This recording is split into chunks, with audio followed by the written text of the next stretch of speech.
Hi, it's Brian. Welcome to the awards contender, and the 96th Academy Awards have happened. I gave you my reaction video just a few hours ago, and now I want to break down the ceremony a little bit and give you my 10 favorite moments.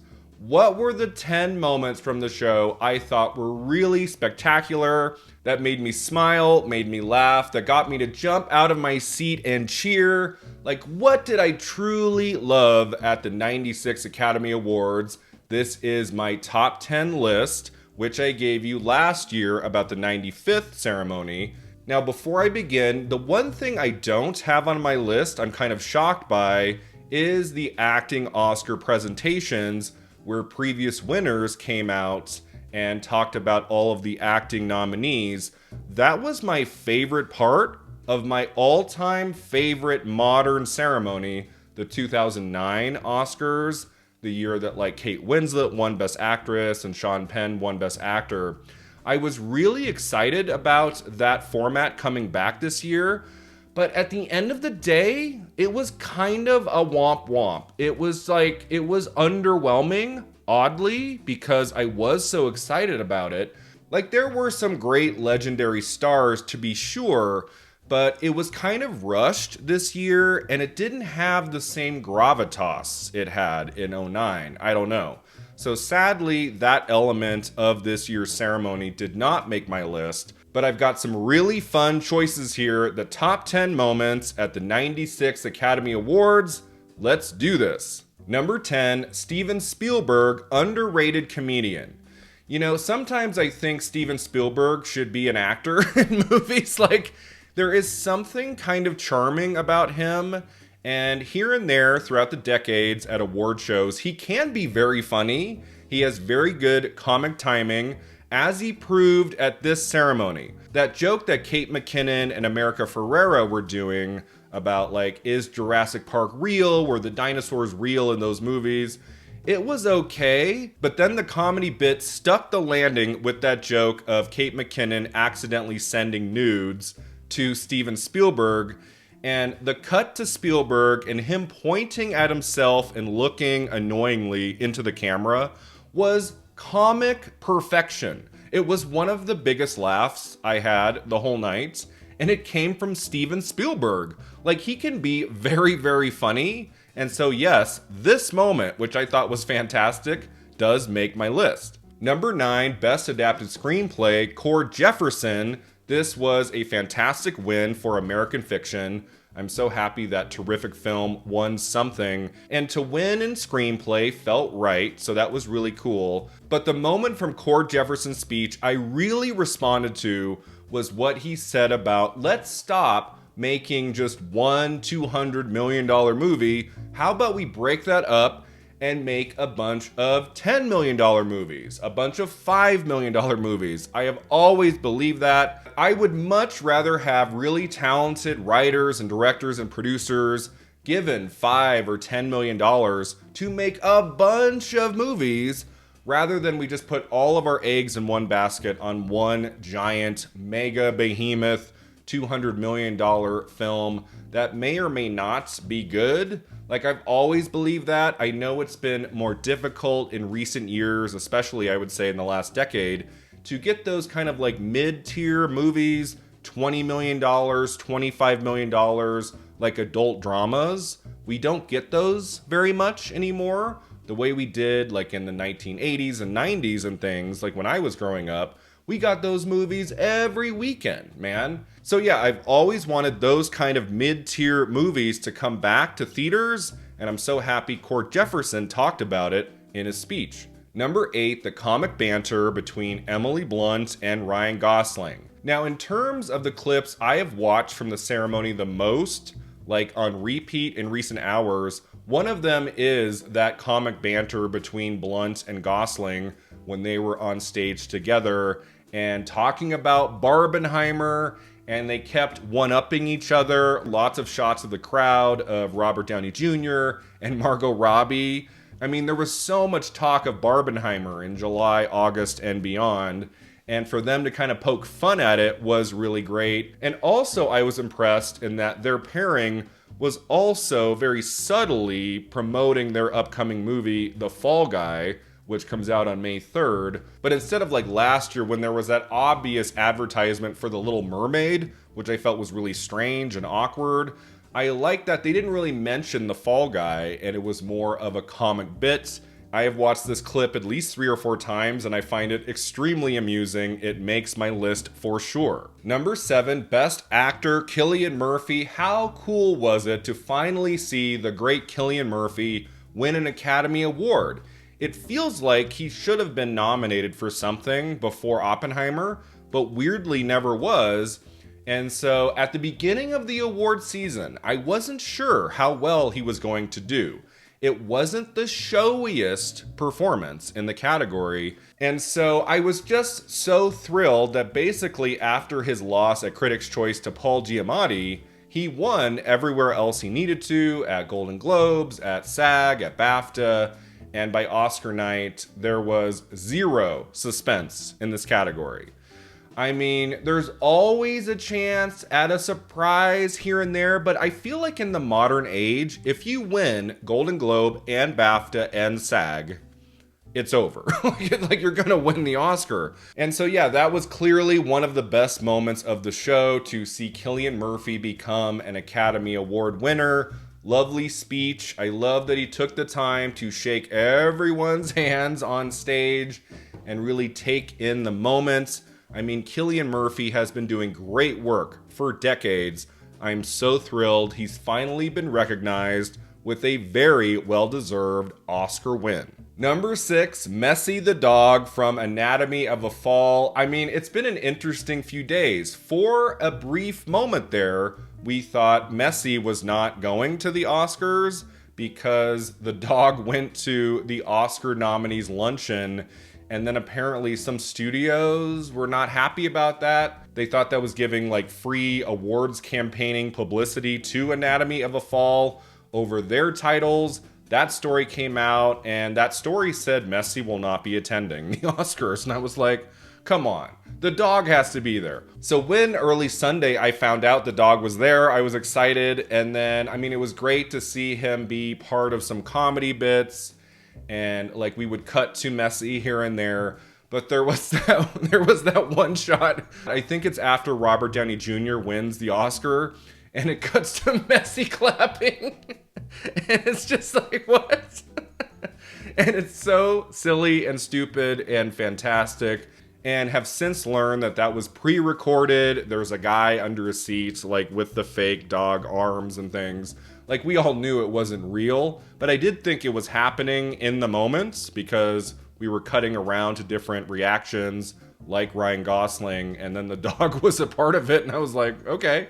And I just thought that was one of the funniest reactions of the night, to see like a bunch of people like clapping, and then there's Messi also clapping. Oh my God, that was so dumb, and I loved it. Number 5, Best Supporting Actress, Da'Vine Joy Randolph. Ever since I saw The Holdovers at the Telluride Film Festival, that has been one of my favorite performances of 2023. And I remember thinking in September, I was like, maybe she can get into Best Supporting Actress at the Oscars. I think she can probably get nominated. And then she just swept the season in that category. I think she might have won more prizes for a performance than anyone else in history. Like, she won everything, basically. Like 99% of the prizes she could win, she took. And so she was obviously winning the Oscar. The night started with her category, as it should have. I always like when we begin with supporting actress or supporting actor, kick things off with a big category, even though we all knew she was winning.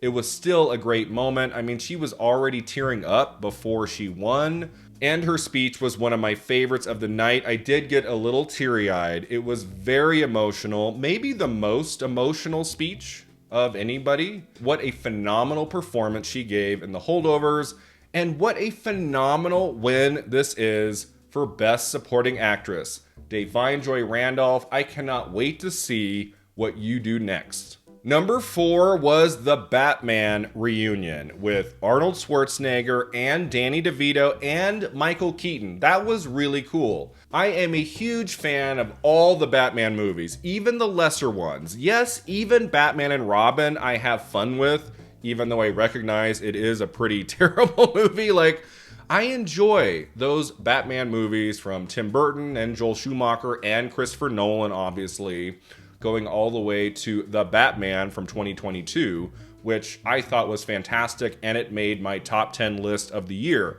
I adore this character, and like any reunions, callbacks to anything Batman, I am all in.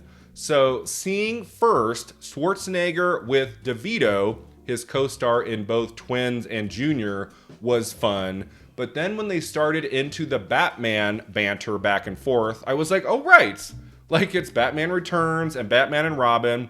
And then when they pulled in Michael Keaton, who was in the audience, Michael Keaton was totally channeling like Batman Bruce Wayne there. He was all in on the joke too, and it worked beautifully. I wish we could have had a full Batman Returns reunion, because up until the night, I heard that Michelle Pfeiffer was going to be there. I read somewhere she had a family emergency or something and couldn't go. That's why Al Pacino was by himself presenting Best Picture. And seeing how that ultimately played out, I do wish Michelle Pfeiffer, his Scarface co-star, could have been there to help Al, right? That's a moment. His reading of the Best Picture winner does not make my list. I mean, it was just kind of confusing. I don't know. But yeah, I'm a total sucker for movie reunions, like 2 or 3 actors or whatever who might have worked together many years ago, decades ago, and then they come out on that award stage. This was my favorite one at the 96 Academy Awards. Number 3 is Best Director, Christopher Nolan. It finally happened after so many decades. I have loved this guy's work. Going back to Memento in 2001. That movie blew my mind when I was a teenager, and I have been following his work ever since. I knew from a young age Christopher Nolan was going to win an Oscar one day. It was just going to have to be the right project at the right time. I thought Dunkirk might have happened for him, but it didn't quite get over the finish line. And then once Oppenheimer opened in July, I said, okay, there's going to have to be something truly spectacular released in theaters between now and December, because I'm pretty sure Christopher Nolan is winning. I mean, he swept the season from the Golden Globes to Critics' Choice to DGA. Like, we all knew Christopher Nolan was winning a couple Oscars. I mean, I just made a Christopher Nolan and the Elusive Oscar video where I talked throughout, like, he's going to win. So I was like, please, please, please do not give me a surprise here. Like, let's have Christopher Nolan have this well-deserved moment. I love that Steven Spielberg gave Nolan his trophy 30 years after Spielberg finally won his Oscars for Schindler's List in 1994. That was perfection. Spielberg was the right choice to give Nolan his director Oscar, and I love Nolan's speech. It was short and sweet and lovely. I just adore this man. I adore his work, and I can't wait to see what he makes next. Number 2 is I'm Just Ken. Ryan Gosling knocked this out of the park. There were some wonderful musical numbers throughout the show, but there was nothing like I'm Just Ken. They clearly knew they were doing this with Ryan Gosling this one and only time. This is not a performance Gosling is going to do throughout the years. I don't even know if he'd ever do it again. It felt like this was a one and done, and let's go out with a bang, and it was just a total blast. I loved the energy in the room. Everybody got up on their feet. They were singing the song. It was like a rock concert for a few minutes. It was so much fun. I do feel like if they were voting for Best Original Song after the 5 performances, I'm Just Ken would have won in a landslide, right? I mean, Barbie did thankfully win an Oscar. It won for the other song that was nominated, What Was I Made For, which was also a solid win. But I'm Just Ken, I love that scene in the movie, and when I heard Ryan Gosling was performing it at the Oscars, I had pretty high expectations. I was like, he is not going to half-ass this. Like, he is going to give this 110%, and he did. This was an all-timer Oscar moment, one of the best in recent years, for sure. Ryan Gosling performing I'm Just Ken. I will never forget it. And then finally, I don't think there's going to be any suspense as to what I chose as the number one moment at the 96th Academy Awards. It is, of course, Best Actress, Emma Stone. As you all know, I thought Emma Stone gave the performance of the year in Poor Things, and I really wanted her to win that Oscar. I felt like that was an Oscar-worthy performance, just dazzling from beginning to end.